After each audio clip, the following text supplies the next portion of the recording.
पाहिजे. राऊत साहेब, आता हे तुमच्याच पक्षाचे नाही, हे कोणी बाहेरचे नाहीत.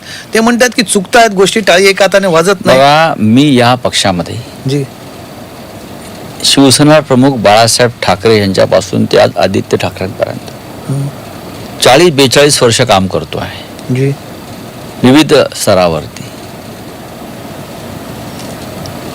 आदित्य ठाकरे हे नेते आहेत पक्षाचे, जसे आम्ही आहोत, बरोबर आहे. प्रत्येक नेत्याचं काम आहे. आम्हाला नेतं कशा करता नेमलं? मला तर बाळासाहेब ठाकरेंनी नेमलेला मी एकमेव नेता आहे या व्यवस्थेतला. बाकी सर्व नेते उद्धव ठाकरे साहेबांनी नेमलेले आहेत, पण मला शिवसेना प्रमुखांनी नेमलेला नेता आहे.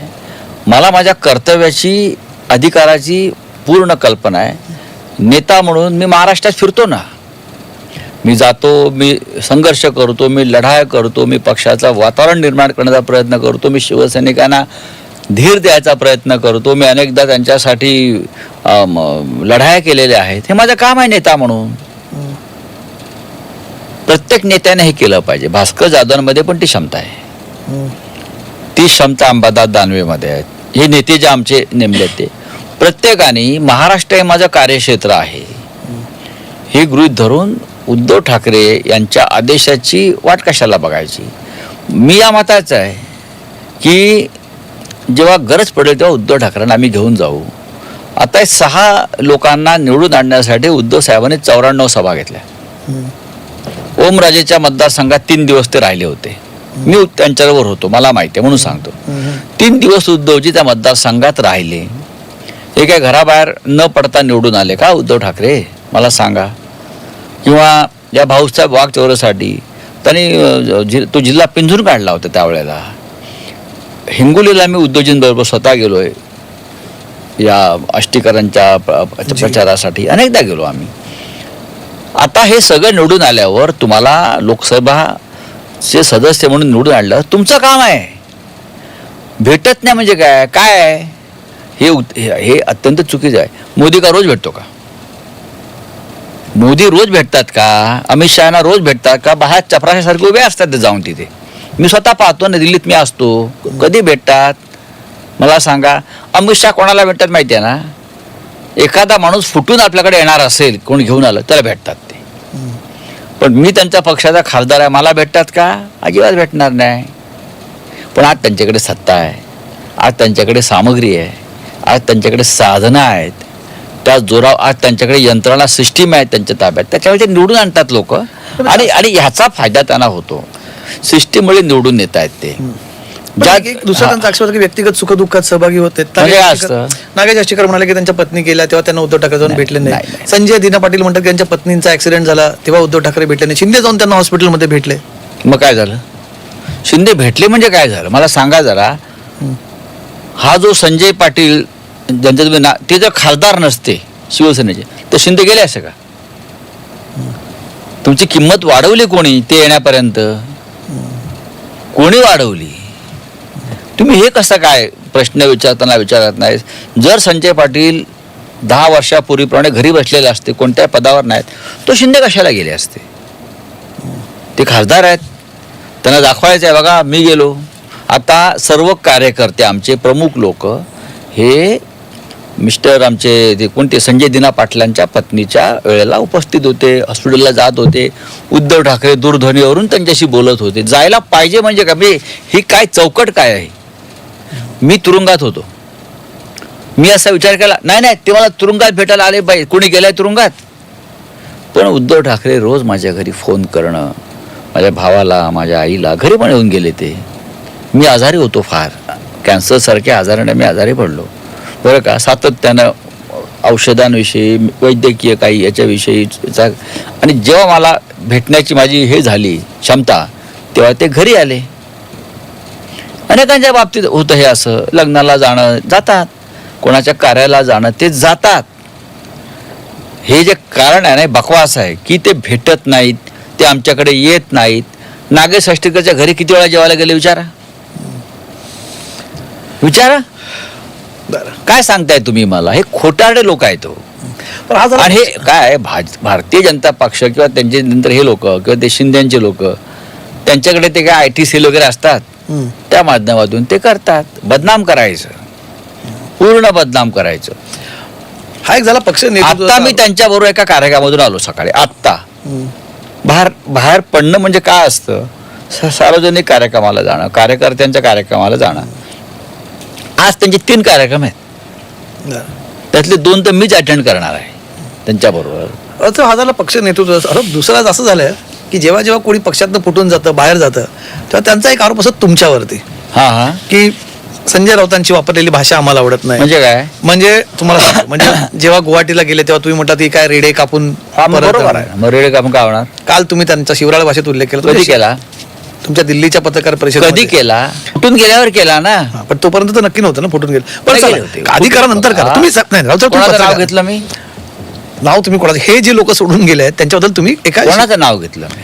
सोडून गेलेल्या लोकांबद्दल. बघा, असं आहे की गद्दारांना, हरामखोरांना हरामखोर नाही म्हणायचं तर का हरिचंद्र म्हणायचं का? मला समजून सांगा. तुम्ही ते हरामखोर आहेत, त्यांना हरामखोर म्हटलं पाहिजे. ते बेईमान आहेत, त्यांना बेईमानच म्हटलं पाहिजे. अजून मराठी भाषेचा शब्दकोश बदललेला नाही आहे, जे शिवाजी महाराजांनी तयार केलाय तो तसाच आहे ना. हरामखोरांना आम्ही हरिचंद्र म्हणणार नाही. साहेब काय ना, तुम्ही स्वतः पत्रकार राहिलेले आहात. पत्रकार परिषदेच्या, मी तुम्हाला पत्रकार म्हणून विचारतो, बऱ्याचदा तुमच्या भाषेत हा आक्षेप नेहमी घेतला जातो. याच नाही, इतरही वेळेस तुम्ही जेव्हा दाखवू नका तुम्ही. हो नाही, पण मी सांगतो, हे मी बोललोय, माझ्यात हिंमत आहे, कट करू दाखवू का? ते कट नाही, आम्हाला कट करावं लागतं. तुमचा व्हिडिओ आता कालचाच हा व्हिडिओ नाही असं झालं. तुम्ही सांगता खासदारक्या आमदारक्या एखादाने जातात. आज आम्ही खासदारात उद्या नसू, पण या पक्षाने आम्हाला आतापर्यंत दिलेलं आहे ते आम्हाला विसरता येणार नाही. बाळासाहेब ठाकरेंनी आम्हाला मुलासारखं वाढवलं सगळ्यांना. उद्धव ठाकरेंनी आमच्यावरती सातत्यानं भावासारखं प्रेम केलं. हे लोक कोण जात आहे हे बरोबर आहे. काय चुकीचं बोललो मला तुम्ही जरा सांगा ना. मी काय एक भाषेची मर्यादा पाळली जावी संजय राऊत. पाळलीच पाहिजे का नाही पाळायची? मग काय संजय बघा, तुम्ही किती वेळा शब्द हा एक वापरले? प्रसंग नाहीये. राऊत साहेब, तुमच्या तर मीम्स बनतात तुमच्या शिव्यांवरती. लोक चांगली गोष्ट आहे. एवढ्या शिव्या तुम्ही देतात. मी अजिबात शिव्या देत नाही. परत सांगतो, मी आतापर्यंत 2 शब्द वापरलेत. एक माझा आवडीचा शब्द बरं का, ते योगीजी वारंवार वापरतात. मी योगीपासून प्रेरणा त्यांचा घेतली. एकच व्हिडिओ व्हायरल झाला. मी त्यांच्यापासून ते वारंवार प्रेरणा नाही, वारंवार तुम्ही वापरतात. त्यांच्यापासून मी प्रेरणा घेतली. बरं. आणि काय त्याच्यामध्ये जे आहेत ते आहेत. आपण जर उर्दू साहित्य किंवा हिंदी साहित्य पाहिलं तर तुम्ही त्या शब्दाविषयी अनेक वेगवेगळे अर्थ आहेत. पण त्याला राऊत साहेब, तो काय आणि- संसदीय शब्द आहे का तो? आपण आहे घरात का? बसून वापरू शकतो का तो शब्द? का नाही वापरायचा? जे आहेत त्या लायकीचे लोक, त्यांना त्यानुसार ती भाषा वापरणं. पण तू- ज्याला जी भाषा कळते ती भाषेत ह्याच्याने काय होतं की संजय बघा. राऊत पक्षाला अडचणीत आणतात, असा तुमच्यावरती आरोप होतो. कसं काय अडचण त्याच्यामध्ये आली?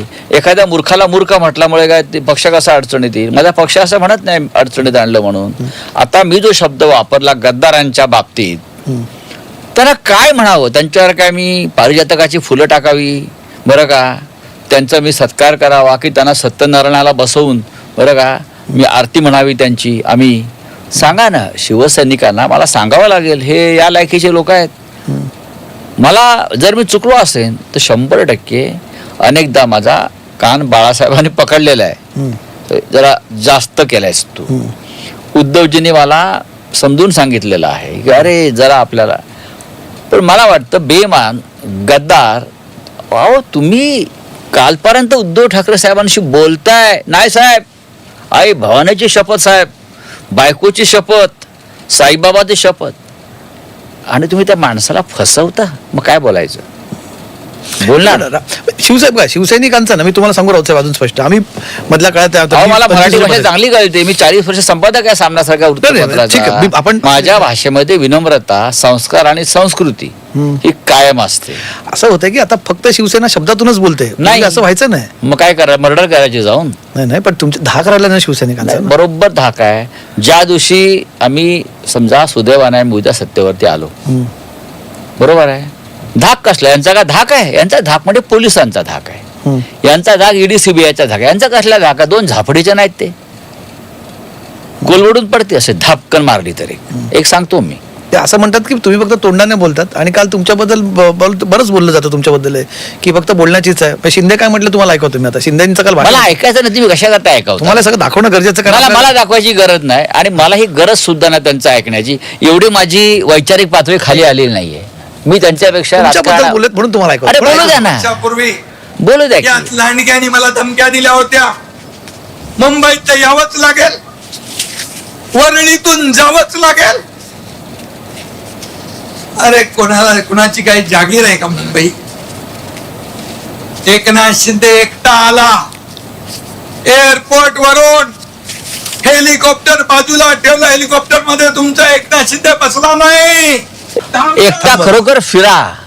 50 गाड्यांचा ताफा आहे ना पोलिसांचा आणि बॉडीगार्डचा, तो बाजूला करा, एकटे या ना. मी परवाही म्हणालो हे समोर 25 गाड्या, मागे 25 गाड्या, हा असे ते ब्लॅक कॅट कमांडो, ही कसली मर्दानगी. ज्या दिवशी सत्तेवर नसाल ना त्या दिवशी बघा तुम्ही काय होत आहे. काय होईल? काय होईल म्हणजे आता ते काय करतायत.